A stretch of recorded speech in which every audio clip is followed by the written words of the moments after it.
নমস্কার বন্ধুরা, টিনা চ্যানেলে আপনাদের সবাইকে স্বাগত। আশা করি আপনারা সবাই খুব ভালো আছেন।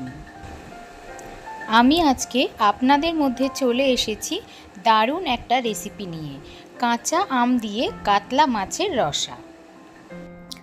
রেসিপিটা বানানো খুবই সহজ আর খেতেও কিন্তু দুর্দান্ত স্বাদের হয়। আপনারা বাড়িতে বানিয়ে অবশ্যই একবার দেখতে পারেন। আর এই রেসিপিটা খুবই কম তেল মশলায় হয়ে যায়। তাহলে রেসিপিতে চলে যাচ্ছি।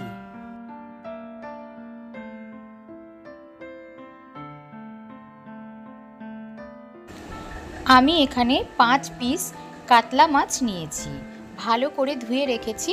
এখন মাছের ওপর নুন হলুদ ছড়িয়ে দিচ্ছি, দিয়ে মাছগুলোকে ম্যারিনেট করে 5 থেকে 6 মিনিটের মতো রেখে দিচ্ছি। এই সময় আমি মাছের মশলাটা করে নিচ্ছি।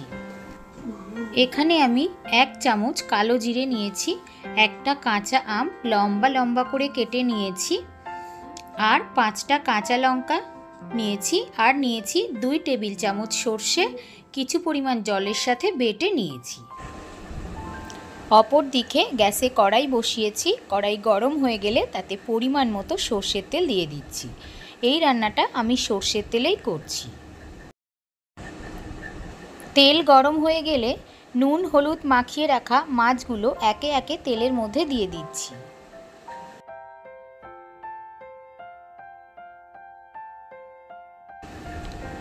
মাছগুলো উল্টে পাল্টে লাল করে ভেজে নেব।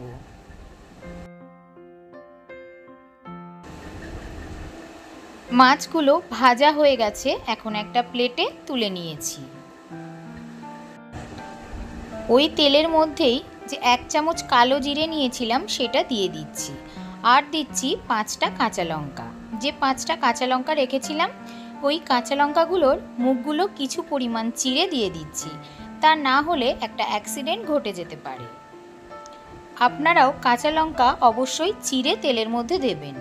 আর এখন কেটে রাখা আমগুলোকেও তেলের মধ্যে দিয়ে দিচ্ছি, দিয়ে ভালো করে ভেজে নিচ্ছি। এখন এর মধ্যে দিয়ে দিচ্ছি 1 টিস্পুন নুন আর 1/2 টিস্পুন হলুদ, দিয়ে আমগুলো ভেজে নিচ্ছি। আমি সব আমগুলো দিইনি, 1-2 পিস আম রেখে দিয়েছি, ওটা আমার পরে কাজে লাগবে। সব কিছু ভালো করে ভেজে নিয়েছি। এখন অল্প জল দিয়ে দিচ্ছি যাতে আমগুলো ভালো করে সেদ্ধ হয়ে যায়।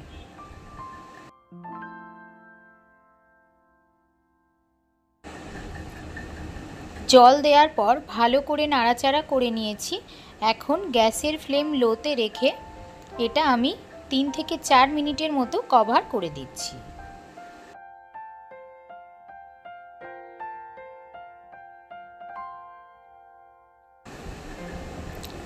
3 থেকে 4 মিনিট পর কভার ওপেন করে নিচ্ছি, নিয়ে এই আমগুলোকে ভালো করে ঘেঁটে নিচ্ছি। আমগুলো খুব ভালো সেদ্ধ হয়ে গেছে আর আমগুলোকেও খুব ভালো করে ঘেঁটে নিয়েছি। এখন এর মধ্যে দিয়ে দিচ্ছি যে 2 টেবিল চামচ সর্ষে বেটে রেখেছিলাম সেটা এর মধ্যে দিয়ে দিচ্ছি, আর মিক্সিং জারটা ধুয়ে কিছু পরিমাণ জল এর সাথে অ্যাড করে দিচ্ছি, দিয়ে সব কিছু ভালো করে মিশিয়ে নিচ্ছি।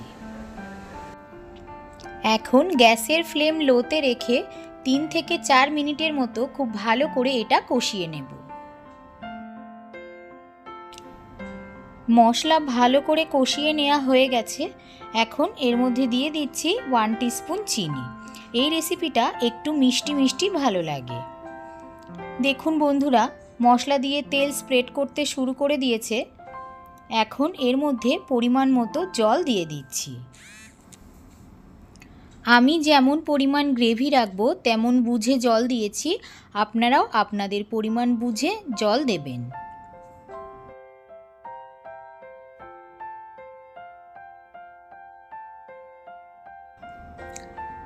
ঝোল ফুটে উঠলে ভেজে রাখা মাছগুলো একে একে ঝোলের মধ্যে দিয়ে দিচ্ছি।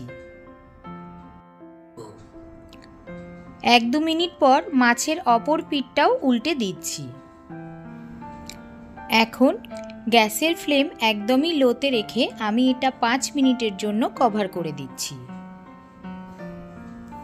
5 মিনিট পর কভার ওপেন করে নেব আর দেখে নেব আমার রান্নাটা একেবারেই হয়ে গেছে।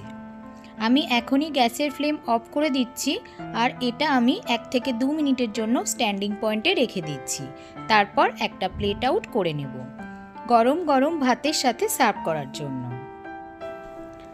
রেসিপিটা একদম হয়ে গেছে। খুবই কম তেল মশলায় অসাধারণ টেস্টি দুর্দান্ত স্বাদের একটা রেসিপি তৈরি হয়ে গেল। আপনাদের যদি রেসিপিটা ভালো লাগে তাহলে বাড়িতে অবশ্যই একবার বানিয়ে দেখতে পারেন, আর কেমন লাগলো আমাকে জানাতে একেবারেই ভুলবেন না। আমার চ্যানেল যদি এখনও সাবস্ক্রাইব না করে থাকেন তাহলে প্লিজ আমার চ্যানেলটি সাবস্ক্রাইব করে নেবেন আর পাশে থাকা বেল আইকনটি প্রেস করে নেবেন, যাতে যখনই আমি কোনো নতুন রান্না আপলোড করব তার নোটিফিকেশান আপনি পেয়ে যাবেন। আর আমার এই ভিডিওটা যদি আপনারা ফেসবুক থেকে দেখেন তাহলে প্লিজ আমার ফেসবুক পেজটি ফলো করে নেওয়ার অনুরোধ রইল। দেখুন বন্ধুরা, রেসিপিটা দেখতে কি লোভনীয় হয়েছে আর খেতেও অসাধারণ হয়। আমি যে 1-2 পিস আম তুলে রেখেছিলাম এখন সেটা দিয়ে রেসিপিটাকে সাজিয়ে দিলাম।